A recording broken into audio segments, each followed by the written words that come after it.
Mister, please. Is there anybody in this whole damn town who'll help us? 4 men, soaked, leather vests, tattooed arms, beards dripping rain. Behind them, 4 dead Harleys. Behind that, 6 closed doors. Booker Tate, 68, $43 in his cash box. A bank notice that said Tuesday. Sir, we got turned away everywhere. Cops told us move along. My brother's sick. How sick? Heart. He needs to sit down now. Booker glanced back. Hattie was already in the doorway, dish towel in hand. Come in, Booker there. I see what they are. Bring them in. The biker's voice cracked. Ma'am, 5 doors said no. Booker just nodded. This one says yes, boy. Come on. 5 days later, 60 Harleys would roll up that same driveway, and the Tate name would be carried across 4 states. 48 hours before those 4 men knocked on his door, Booker Tate was doing what he'd done every morning for 43 years.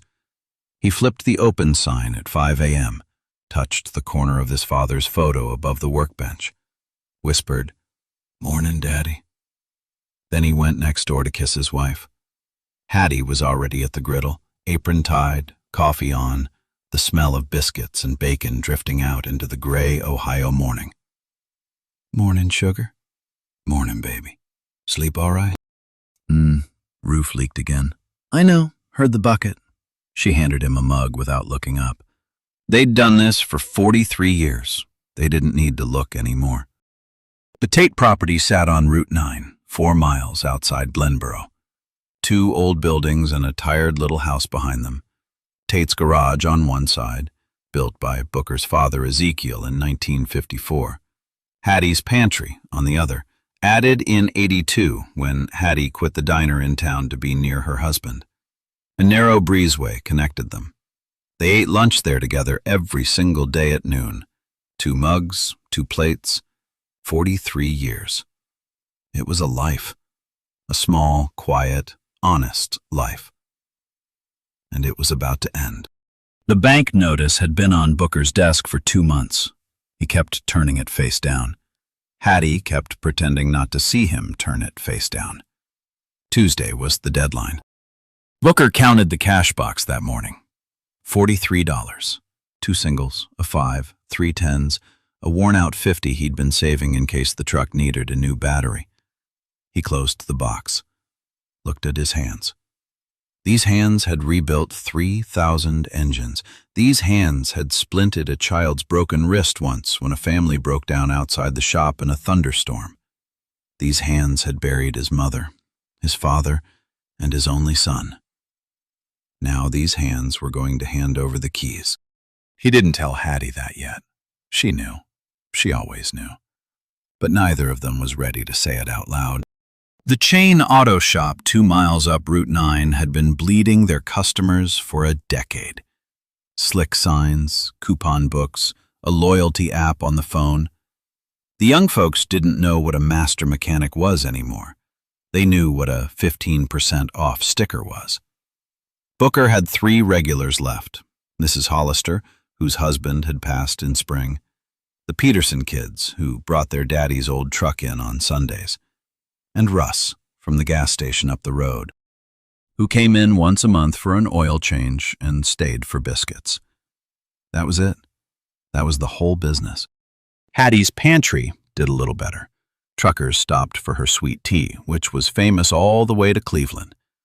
But not enough better. She kept a tin on the counter that read, "Coffee, pay what you can." Most days, she lost money on that tin. Some days, she didn't. Some days, a trucker would drop a 20 in and walk out before she could give change. That was Hattie. She gave the coffee before she counted the coins. 2 truckers came in at 5:15 for biscuits. Friendly fellas, knew Booker's name, paid, left. After the door swung shut, Booker said quietly, "You notice how that one always waits for the other to pay?" Hattie didn't look up. My daddy used to say, "You learn who folks are by how they pay you." or how they don't. He said a lot of things, your daddy. He did. Booker drank his coffee. Hattie wiped the counter. Neither of them said the other thing. The thing Ezekiel used to say back in 1962 about being a black mechanic in a town that wouldn't let him buy a sandwich at the diner across the street. They didn't need to say it. Some things sit in the quiet between two people who've been married 43 years. The hardest part of the morning came at 7. Their granddaughter, Naomi, came by before school. 17 years old, top of her class, built a working hydraulic engine for the science fair when she was 13. A week ago, the letter had come. Purdue University, College of Engineering. Admitted. She'd run down Route 9 holding that letter like it was a baby bird. Booker had cried right there in the garage, grease still on his hands. The tuition was $41,000 a year. They had $43 in the cash box and a bank notice that said Tuesday. Naomi didn't know about the notice. Hattie had made it clear. She won't hear it from me, baby. Not till after she signs whatever she needs to sign. She's gonna fight for it. Let her fight for it. So that morning, Naomi sat at the counter eating a biscuit, talking about thermodynamics, and Booker sat across from her smiling, hand on his coffee mug, the lie of the morning weighing 40 pounds in his chest. Hattie watched him from the griddle. Their eyes met once. She just shook her head slow. Don't, baby. Not yet. He nodded, bit his biscuit, kept smiling. That was a Thursday. By Saturday afternoon, the rain would start. By Saturday evening, 4 soaked strangers would be standing in his driveway. And by Sunday morning, the whole shape of their lives would begin to bend. The rain started Saturday at noon. Not Ohio rain, the kind that comes hard for 20 minutes and quits. This was the other kind, the kind that doesn't stop. The kind that fills the ditches by 2 o'clock and turns the low spots on Route 9 into rivers by 3. By 4, the tornado watch was running on the radio every 15 minutes. By 5, Hattie had pulled in her open sign and was wiping down the counter for the day. The pantry hadn't seen a customer since lunch. Booker stood in the bay door watching the rain come sideways across the lot. He had a transmission half apart on the bench for a job that would pay him $80. The customer wasn't coming today. The customer probably wasn't coming Monday either. He was about to flip his own sign and walk over to the pantry for an early supper when he heard the sound. Not engines, not the high, clean whine of a passenger car. Something heavier, lower, wet. 4 motorcycles. Pushed, not ridden. He couldn't see them yet. They were still half a mile down the road, just shapes in the gray sheet of rain. But he could hear the click, click, click of dead chains. 4 men leaning into 4 big bikes, walking them up the shoulder of Route 9 like men pushing dead bodies. He didn't know then what had happened. He'd find out later, in pieces, from the men themselves. About a mile back, the road dipped into a hollow where a creek ran under a low concrete bridge. By noon, that hollow was a lake. By the time the 4 bikers came over the rise and saw it, the water was 9 inches deep across the road and rising. The lead rider, a man called Diesel, big as a barn door, had eased his Harley down into the water at 3 miles an hour, trying to walk it across. Custom Harley, $2,000 a foot to replace. He thought he could make it. He didn't. The water got into his air intake about halfway across, and his engine choked dead in the middle of the flood. The 3 behind him made it 20 feet further before theirs went too.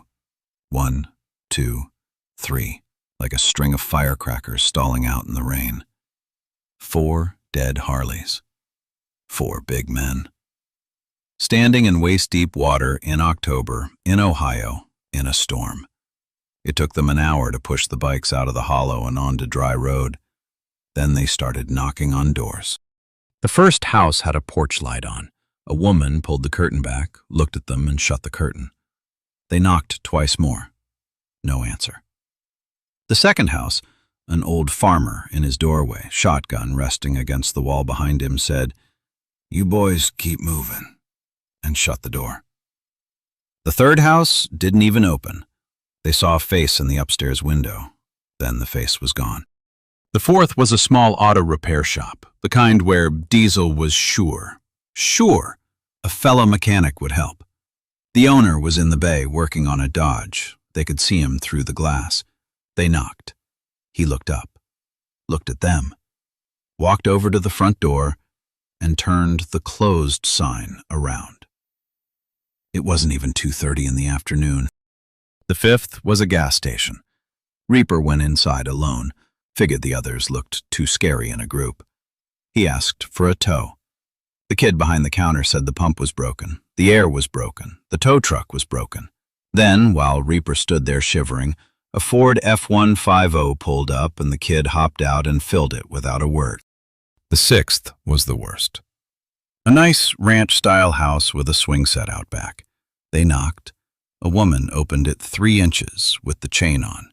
They started to explain. She slammed it shut. 2 minutes later, they heard her on the phone through the open kitchen window.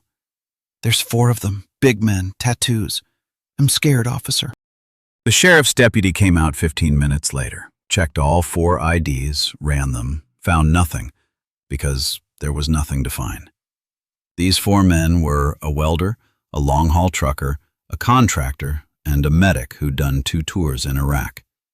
The deputy was respectful, apologetic even, but the last thing he said before driving away was, "Boys, this isn't a friendly stretch for folks who look like you. I'd keep pushing." So they pushed.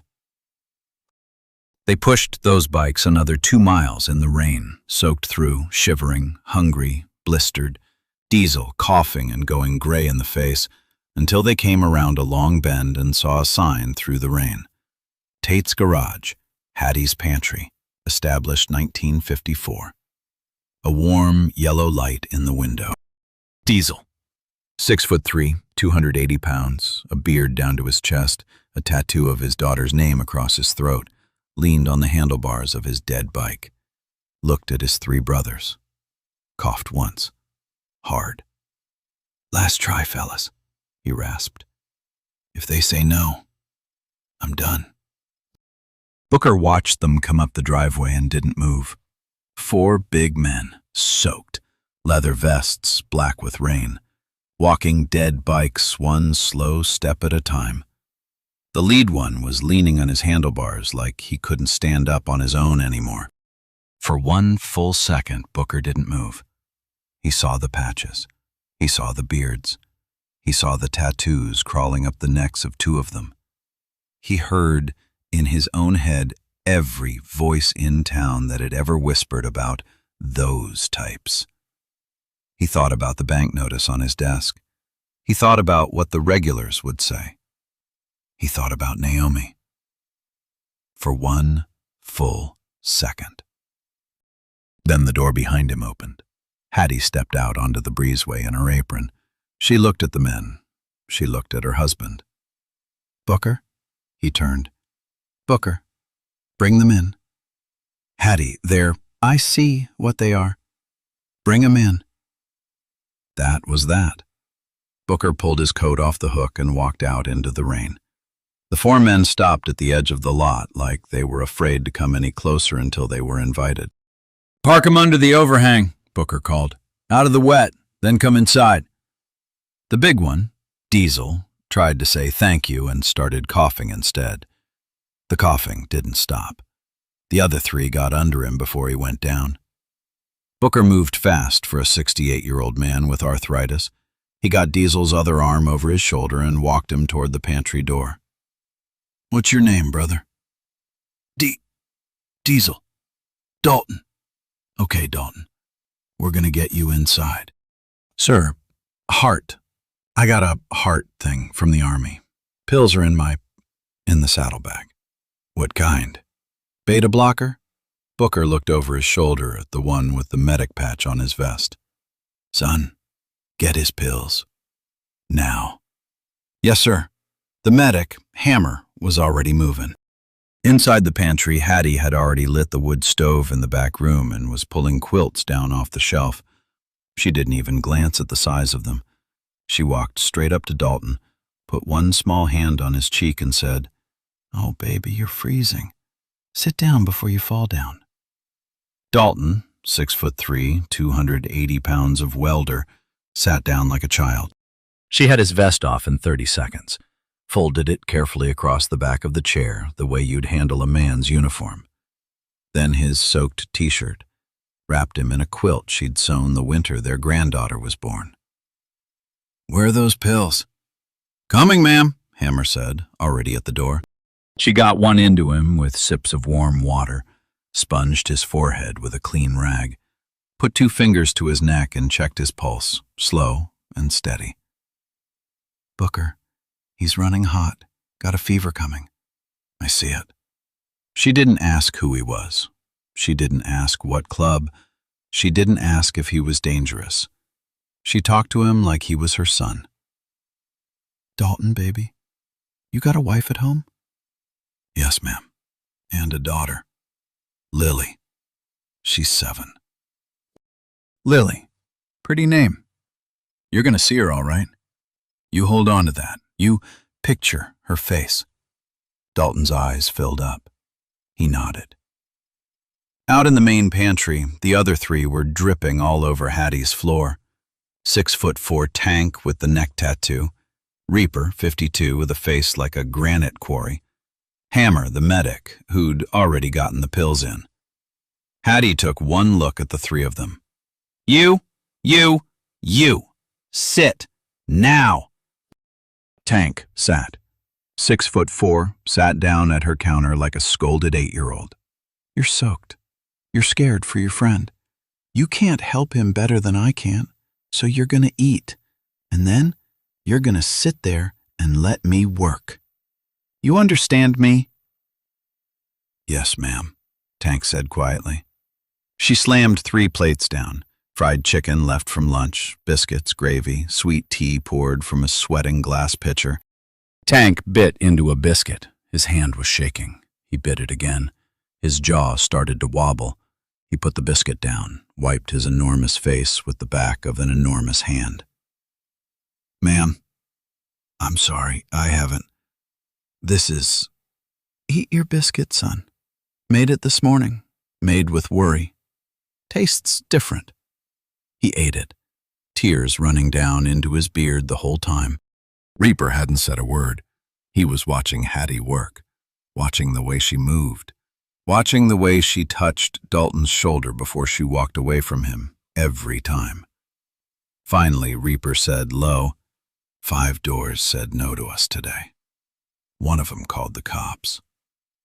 Hattie didn't look up from the soup pot. Folks see what they want to see. "Ma'am, you didn't ask if we were dangerous. You're cold and you're hungry. That's all I needed to know." Reaper's eyes went wet. He turned his face toward the window so the other 2 wouldn't see. They saw anyway. Nobody said anything. In the back room, Booker was on the CB radio. Volunteer fire, bridge underwater, ambulance couldn't cross until at least 9:30. He explained the heart thing. The dispatcher said keep him warm, keep him still, keep him hydrated. Booker hung up, came out to the pantry. Hattie was already pulling clothes out of a paper bag from the back closet. "Booker's old work shirts, Hammer's about your size. These flannels, those'll fit 2 of you. Dry socks in the basket, basin under the sink. There's a curtain in the storeroom for privacy." She said it like a foreman. The 3 men moved without arguing. Hammer paused at the storeroom door, looked at Booker. "Sir, we didn't deserve this. 6 houses said no." Booker didn't answer right away.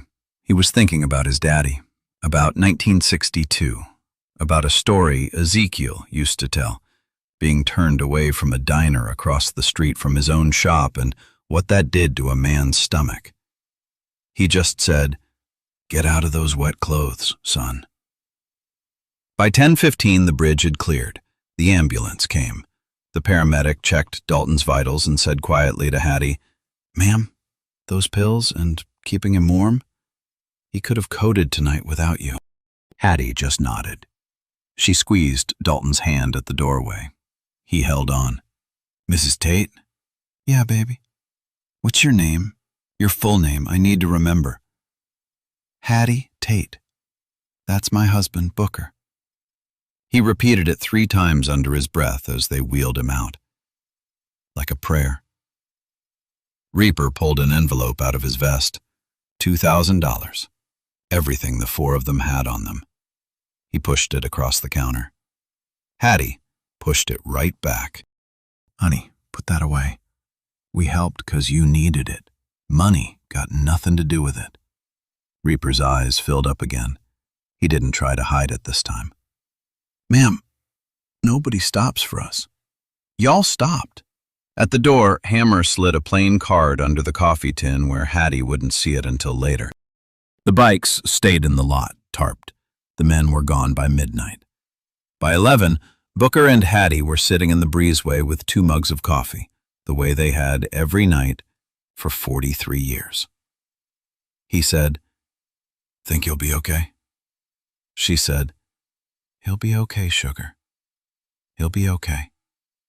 Neither of them knew yet that in 5 days the road outside their shop would be full of 60 Harleys. Sunday morning came up gray and cold, but the rain had stopped. Booker was out front by 6, surveying the damage. The storm had done what storms do. The gutter on the garage was hanging by 2 nails, more shingles missing off the pantry roof. The front sign had tilted another inch toward the road.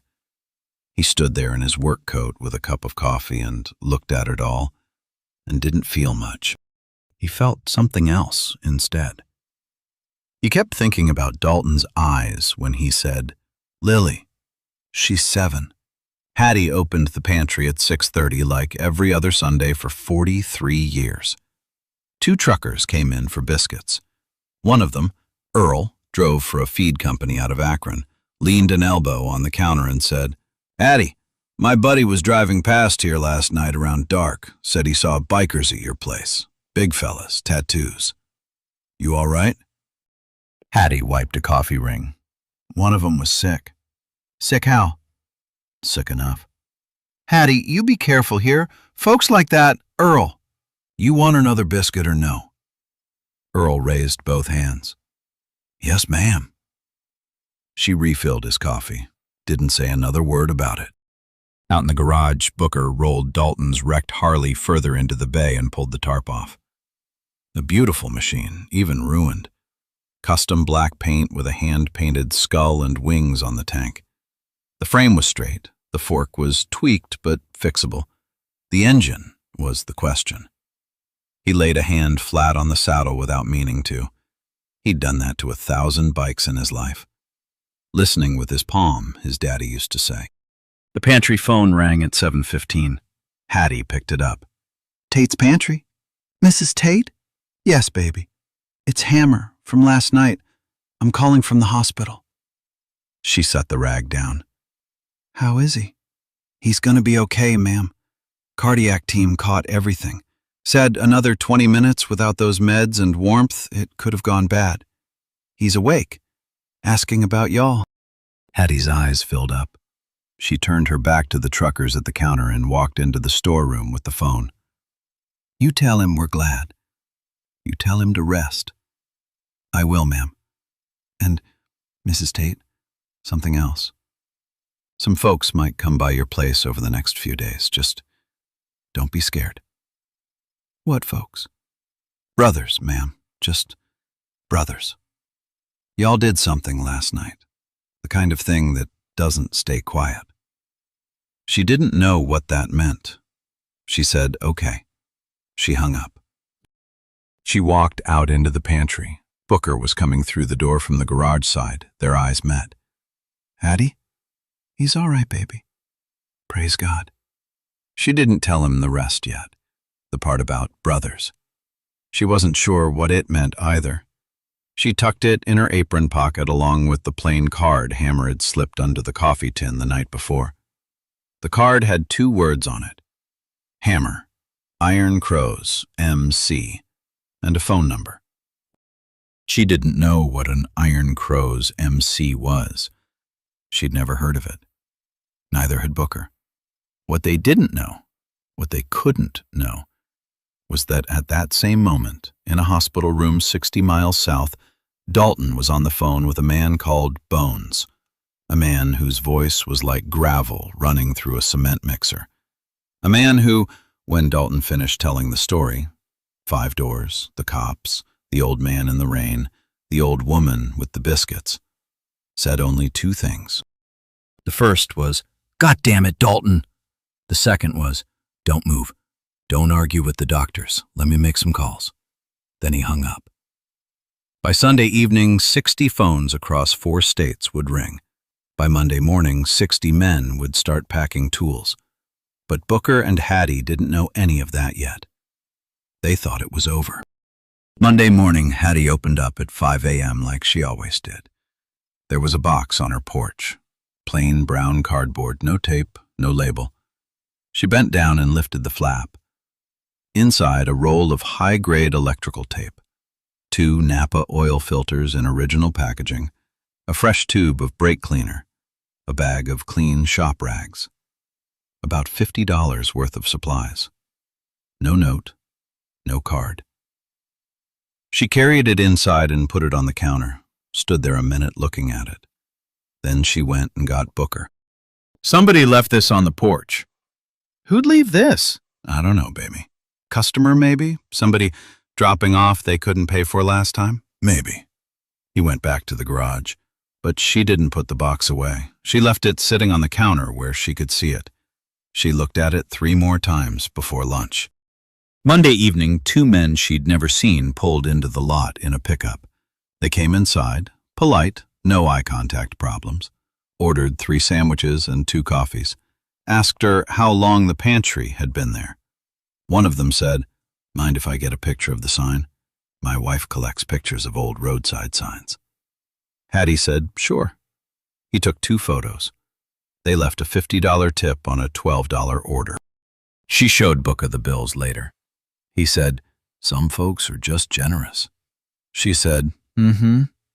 But she put the 50 in a separate envelope. Tuesday morning, the morning the bank notice came due, Booker drove up to Russ's gas station for milk. He stopped in front of the corkboard by the door, the one he'd walked past 100 times. The faded flyer was still there. Iron Crows MC, Annual Toy Run, skull with crow's wings. The same logo from Dalton's gas tank. This time he read the small print. Annual Toy Run for St. Jude's Children's Hospital. The Iron Crows MC has donated over $200,000 since 1996. He stood there a long time. Russ came over with the milk. "That flyer's been there forever.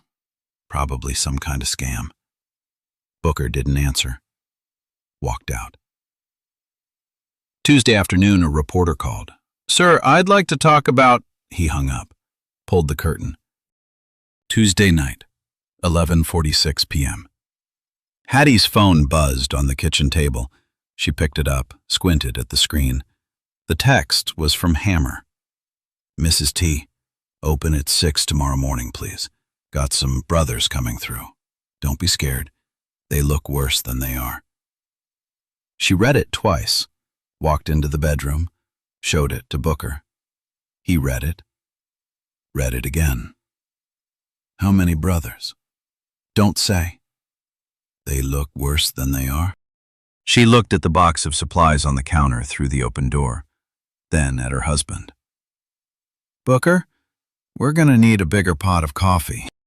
At 5:58 Wednesday morning, Hattie Tate brewed 3 pots of coffee instead of 1. By 6:15, she'd understand why. Booker was outside dragging the trash can to the side of the lot.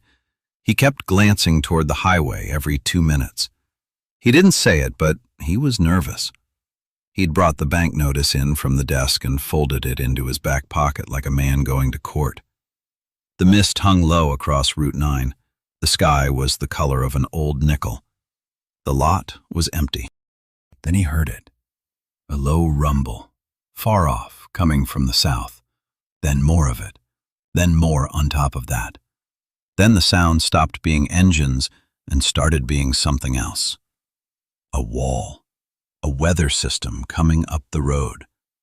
Booker set down the trash can. Hattie stepped out of the pantry doorway, dish towel still in her hands, and walked to the edge of the breezeway. The mist broke. 60 Harleys. 60. Coming up Route 9 in tight formation, 2 and 2, like a parade nobody had told the town about. Behind the bikes, 3 pickup trucks loaded with toolboxes, a flatbed stacked with lumber, shingles, drywall, paint cans. 2 contractor vans, one marked Brooks Construction, the other Anderson Roofing. A food truck, a man with a camera in a leather vest. They pulled into the lot in formation, engines idled. Then, on a hand signal nobody saw given, every engine cut at once. Silence dropped on the property like a blanket. Booker did not move. 60 bearded men in leather vests stood in his driveway. 60 pairs of boots on his gravel. 60 patches with crows and skulls and chapter rockers and mom tattoos and forearms thick as fence posts. Every single thing Glenboro had ever whispered about those people was standing in his lot at 6 a.m. The lead rider swung off his Harley. Bald, silver beard down to his sternum, dark sunglasses on even though the sun wasn't up yet. The P rocker on the back of his cut, a tattoo of a crow climbing up the side of his neck. He walked across the gravel one heavy step at a time and stopped in front of Booker. He stuck out a hand the size of a Bible. Mom tattooed across the knuckles. "You Booker Tate?" "Yes, sir." "Bones Harrison Sutton, Vice President, Iron Crows, MC, Columbus Chapter. You the sumbitch pulled Diesel out of that storm Saturday?" "Yes, sir." "Then shake my hand, brother, before I get emotional and embarrass the hell out of myself in front of 60 grown men." Booker shook it. Bones's grip was iron. He held it 3 seconds longer than a handshake, pulled back, coughed hard. Damn allergies. He turned to the lot. His voice came out like a parade ground sergeant. "All right. Y'all know why we're here. Tools out, mouths shut, work fast. We got till sundown, and nobody scares Mrs. Tate's customers. Park your bikes around back. Take off your bandanas if she asks. We're guests here. Act like it." The whole convoy started moving like one organism. Tarps coming off, ladders going up. Tank, 6'4", gently helping Dalton out of the passenger seat of the lead pickup. Dalton's leg in a walking cast, grinning like a kid on his birthday. Hattie walked down off the breezeway slow, one hand to her mouth. Dalton hobbled toward her on the crutch. This man, 280 pounds, beard, tattoo of his daughter's name on his throat. The man Glenboro would cross the road to avoid. He stopped 2 feet from Hattie and bent his head down. "This is Tate." "Diesel." "Ma'am, my daughter's name is Lily. She just turned 7 last month. Saturday night, I was supposed to leave her without a daddy. You gave her her daddy back." He started to cry, right there, in front of 60 men. Hattie pulled the giant into her shoulder and held on. He sobbed once into her apron, hard, raw, the kind of cry that comes out of a man who has not let himself cry in a long, long time. The 60 men in the lot suddenly found their tools very interesting. Bones stood next to Booker watching, took the sunglasses off. His eyes were red. "That's the toughest sumbitch I've ever known, Mr. Tate. 2 tours overseas. Killed men. Hasn't cried since his mama died in 2003. Y'all broke him in the best way a man can be broken." Booker couldn't speak. He just stared at his wife and the giant in her arms. Bones cleared his throat. "Look, I ain't gonna make a speech. Hate speeches. But my brother called me Sunday morning from a hospital bed. Said 5 doors said no to him that day. Said the cops came, said two old folks on Route 9 took one look at four bikers in the rain and didn't even hesitate. Said y'all got nothing, and the wife shoved $2,000 back across the counter. He paused, spoke quieter. Mr. Tate, folks look at us. They see the patches and the beards and they assume we deal drugs. They assume we beat our wives. They assume we're trash. 5 doors proved 'em right Saturday by leaving my brother to die. Y'all didn't assume. Y'all just opened the goddamn door.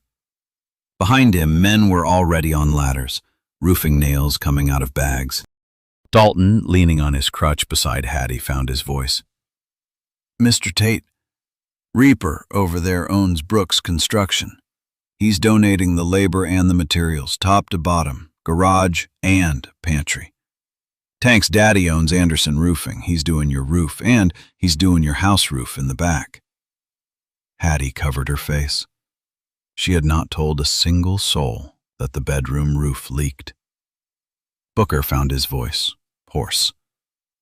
Sir, we just helped a man. Bones turned on him hard. You helped a man everybody else walked away from. Don't you ever say just to me again, Mr. Tate. You hear? Yes, sir. Bones.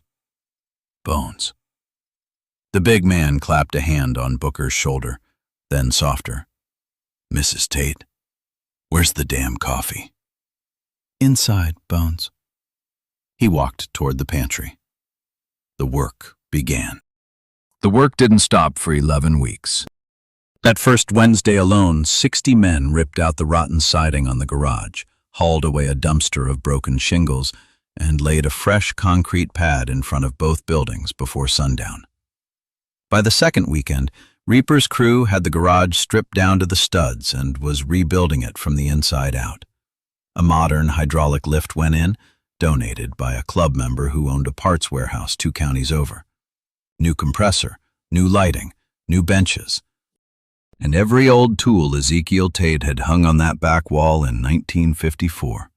Every wrench, every spanner, every soldering iron got moved temporarily, photographed, and rehung in exactly the same spot when the wall went back up. Bones had given the order. Nobody touches the daddy's wall. The pantry got the same treatment. 6 new booths, a real coffee station, a new griddle big enough to feed a small army donated by a member who owned a restaurant supply company in Cleveland. The breezeway between the 2 buildings was rebuilt with a covered roof and outdoor seating. Hattie had once said years ago that she'd always wanted a little porch garden. By week 6, there was one. 3 raised beds, 2 rose bushes, a little wooden bench. Nobody told her she'd mentioned it once. They'd just listened. Out back, Tank's daddy's roofing crew did the house in 2 days. 3 plumbers from the club fixed every pipe. A window and glass member from Akron replaced the bedroom window Hattie had patched with cardboard 6 winters ago. The buckets came up out of the bedroom floor and went out to the curb.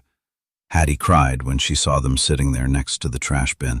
40 club members were working mechanics in their day jobs. Body shop owners, diesel guys, custom builders. They showed up on the second weekend in shifts and worked alongside Booker on every car on his backlog list. Mrs. Hollister's transmission, the Peterson kid's truck, an old farmer's combine clutch that had been sitting in the lot for 3 months. Booker stood in the middle of all of it, teaching the younger members his daddy's old tricks. He had this way of feeling for a bad bearing through a screwdriver against your ear, like a doctor with a stethoscope. Watch. On day 6, Booker took a break and sat on a milk crate behind the garage with a cup of coffee. An older man came around the corner with 2 cups. Mid-70s, leathery face. A vest covered in patches that went back to Vietnam. He sat on the other crate without asking. Handed Booker one of the cups. They drank for a minute. Didn't talk. Then the old man said quiet, "My daddy ran a body shop in Mansfield. 68. A black mechanic walked in looking for work. Best hands my old man ever saw, he told me 30 years later. told the man he didn't have nothing for him. He took a long sip, set the cup down. My daddy died in '96. The one thing he said sorry for. Just that one, out loud, to nobody, in a hospital bed, 2 days before he went. The old man stood up slow. Folks look at this vest, Mr. Tate, and they see a scary white biker. Folks look at you, they see what their granddaddy taught them to see. 60 of us riding down here this week. Some of us, this is a couple generations late, from both sides. Name's Earl. They call me Preacher. He walked back toward the work. Booker sat there a long time. He didn't tell Hattie that night. He told her 2 weeks later, in bed, in the dark, after a long quiet. She just took his hand and didn't say anything. End of week 3, the renovation was in full swing. Bones came up the breezeway and dropped a manila folder on the table where Booker was eating lunch. One more thing. Brothers voted. Booker opened it. A scholarship letter. The Iron Crows MC Trade and Engineering Fund. Recipient, Naomi Tate, Purdue University, College of Engineering. 4 years, tuition, books, housing, stipend. Funded by member contributions. Total, $98,000. Booker stared at the paper. He put his sandwich down. His eyes filled up. Tears just running down his face into his coffee. Bones? Don't go soft on me, Tate. Bones, we can't sign the damn paper. On one condition. Bones rolled his eyes. What? Make it permanent, every year. One scholarship for a kid from a county like this one. Black, white, brown, don't matter. Trade school, engineering, culinary, like my Hattie. One rule. They gotta do one free job every year for somebody who can't pay. Forever. Bones stared at him for a long moment, pulled the pen out of his vest pocket, plicked it, set it down on the table. You're a pain in the ass, you know that? Yes, sir. Done. I'll bully the board into it Monday. Sign. Booker signed. Bones clapped him on the back hard enough to make him cough. Reopening day was a Sunday. 11 weeks after the storm, the whole town came. Banners across the breezeway, a red ribbon, the mayor giving a speech, 80 Iron Crows in full formation, bikes lined up like a military parade. Naomi cut the ribbon. Hattie cried. Booker shook hands until he couldn't feel his arm. At the end of it, Dalton hobbled up to Hattie holding a small framed photograph. He handed it to her without a word. It was a child's drawing, crayon, a man with a beard, a woman with an apron, a house with a heart on the roof. Across the bottom, in a 7-year-old's careful printing, "Thank you for saving my daddy. Love, Lily." Hattie hung it behind the diner counter that same afternoon. It is still there. The story didn't stay local. By the Tuesday after reopening, a regional paper out of Columbus ran a front-page photo of Hattie hugging Dalton in the breezeway. The headline was, 6 doors said no, the 7th said yes. By Friday, it was on the wire. By the following Monday, a video clip of Bones's speech in the lot, taken by the photographer in the leather vest who'd ridden up with the convoy, was up to 8 million views online. The Iron Crows MC social media account, which Booker had never heard of, had 180,000 followers. By the end of the month, it had 400,000. People left comments in every language. A woman in Glasgow wrote, "I am crying on a bus." Saturdays on Route 9 stopped looking like Saturdays on Route 9. By the 3rd weekend after reopening, the lot was full from sunup. Bikers from 4 states stopped in to shake Booker's hand. Couples drove down from Cleveland just to eat in Hattie's diner. Truckers rerouted their hauls through Glenboro to pick up a mason jar of her sweet tea for the road. By 6 months in, Booker had a 4-week wait list for any major repair. He hired his first apprentice in 20 years. A young man named Devin Wilson 22, black, drove down from 2 counties over after seeing the news, knocked on the bay door and said, "Mr. Tate, I'd like to learn from you." Booker hired him before lunch. Hattie hired 2 single mothers from the trailer park down the road, paid them above minimum, sent them home every night with whatever was left in the warming tray. One of them, a woman named Cheyenne, had been about to put her kids in her sister's spare room because rent was due. She didn't have to. The town shifted, slowly, but it shifted. The same regulars who'd whispered about those types 2 months ago now stopped in on Saturdays to gawk at the Harleys lined up in the new lot.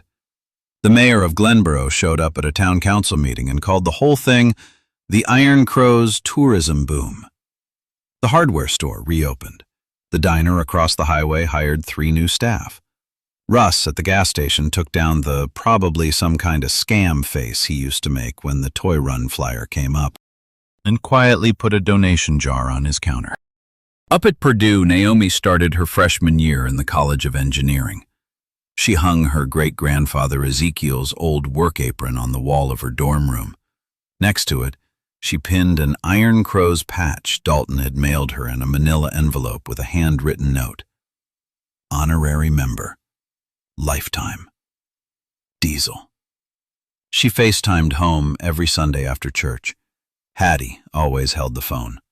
Booker always waved from behind a transmission.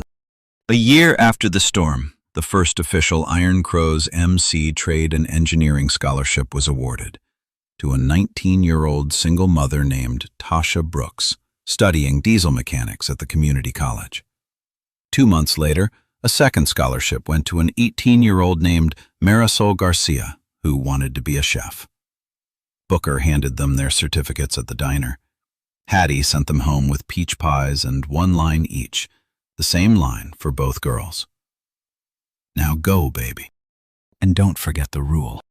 A bronze plaque went up by the front door of the new building. Bones had paid for it himself. It read, "This place stayed open because 2 people answered the door when no one else would." The Iron Crows. MC, with gratitude, forever. Earl Mason, preacher, drove down from Mansfield 1 Saturday a month. He'd buy an oil change he didn't need and a slice of pie he did. He and Booker never said much to each other across the lot, just nodded. Hattie watched it from her counter and knew exactly what was being said in those nods. Dalton brought his daughter Lily down on weekends. She'd sit on a milk crate in the bay watching Booker work, asking him 1,000 questions, calling him Granddaddy Tate. One Sunday she fell asleep with her cheek on a tire, and Booker carried her into the pantry so Hattie could put her down on the backroom cot. Hattie stood looking at her for a long minute before she covered her with the same quilt she'd wrapped Dalton in on the worst night of his life. She didn't say anything. She just smiled. 1 year after the storm, on a foggy October morning, a stranger pulled into Tate's garage. It was 5:20 in the morning. The sun wasn't up yet. Booker, 69 now, was already in the bay with a pot of coffee on the workbench. Hattie's biscuits were going in the new oven next door. The fog was thick on Route 9, the kind that swallows headlights at 50 feet.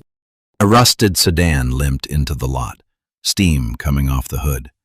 The driver, a young woman, early 20s, got out shaking. Thrift store blazer, cheap flats, eyes puffy from crying. She walked toward the bay, hands trembling, holding a folded piece of paper. "Sir, I don't have any money. I have a job interview in Columbus in 2 hours. It's a real one. The first real one. Please. Is there any way?"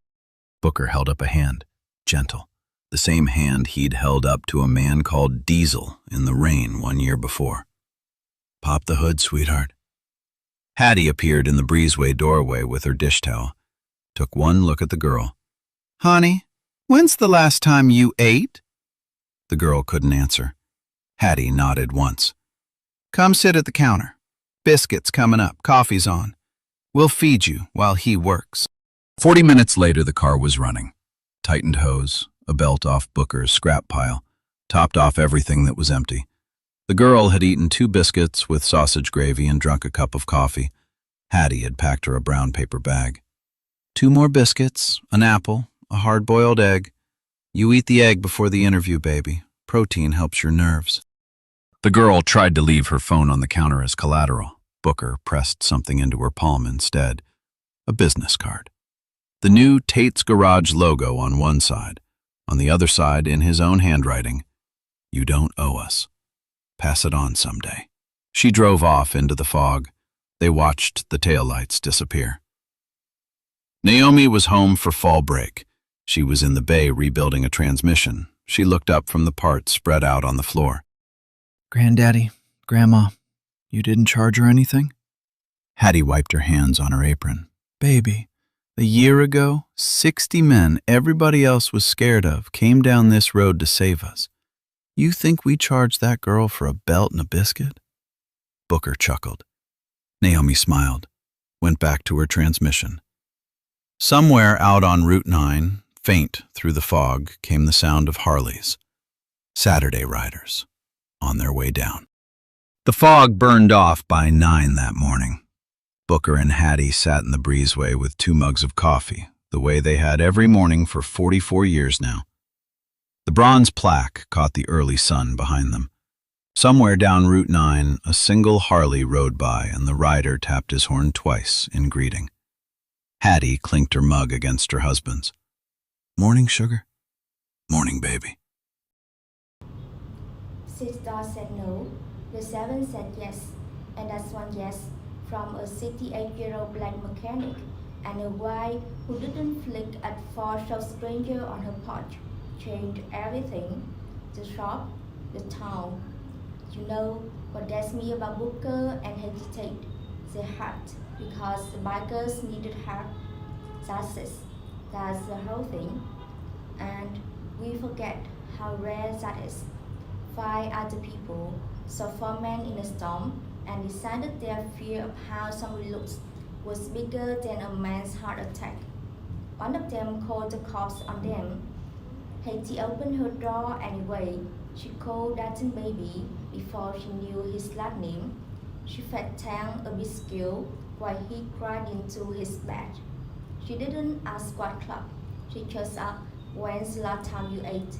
And honestly, I had to ask myself, would I have opened that door? For big man, leather vest, nail tattoos, knocking in the ring. 5 neighbors already said no. Tell me the truth in the comments, not the answer that makes you look good. The real one. Would you have opened the door? If their story moved you, drop a heart in the comments, hit subscribe so the next one finds you, and share this with somebody who's forgotten that quiet garden still exists. Because somewhere on the road tonight, somebody's in knocking. Be the 7th door.